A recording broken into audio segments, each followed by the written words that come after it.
It's interesting that counsel said, yeah, you'll have to decide who to believe in this case. I'll tell you something that will help you do that. Mr. Bruhart talked about a whole lot of different exhibits. Take a close look when you go back there and look at the exhibits at exhibit 130A. Talk to you about that for a minute. That's late 2001 ad in Mr. Lloyd's newspaper to sell beef jerky. You may recall the first day of this trial. Beef jerky thing isn't as important as it's made out to be, frankly, as an issue in this trial, because as you'll hear when the judge actually tells you what's been alleged that my client defamed Mr. Lloyd about, she didn't say anything about moldy beef jerky. She didn't even make the statement, but nonetheless, what is alleged is that she said that it was sold after its expiration date.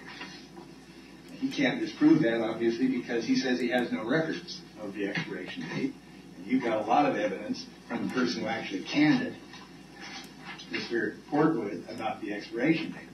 But that's not what's interesting about Exhibit 130. I want to remind you what was said over and over and over by Mr. Lloyd and Ms. Lennox. First, they never got any more beef jerky in after that stuff they got for the Y2K event. They just sold it and used it until it was all gone. That after the gentleman who came testified, Mr. Francis, and his wife left that facility in Rouge, the canning machine and the canning was done up at their ranch, and that the expiration dates, the only expiration dates were the ones on the boxes of the beef jerky. I'm going to read to you a little bit out of Exhibit 138. American officials have already announced it's not a matter of if but when the plagues come to America.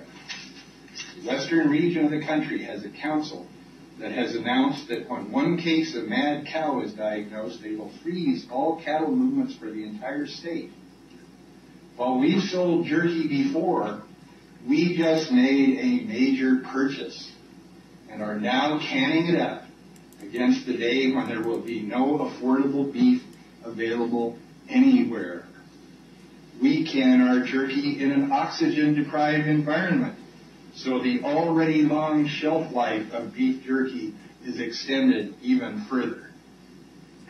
Because we've received assurances that there is no contamination in the beef supply at this point, once it's in the can, there is no way for this beef to ever have a problem.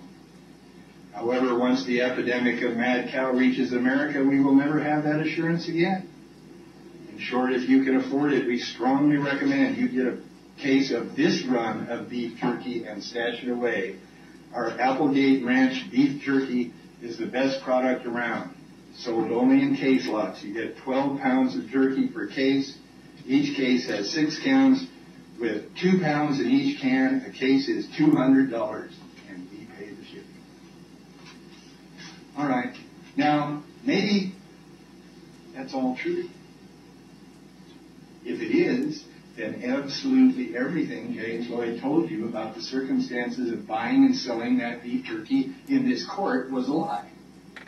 Or maybe what he said in this court was the truth, and what he advertised to his flock to get them to send him a check for $200 was a lie. It's one of the other folks, or both.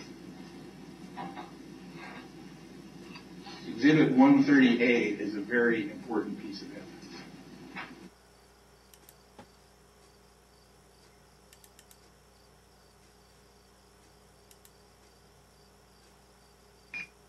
Well, you can only guess about jerky. Beef jerky's kind of an unknown quantity in terms of its long-term shelf life.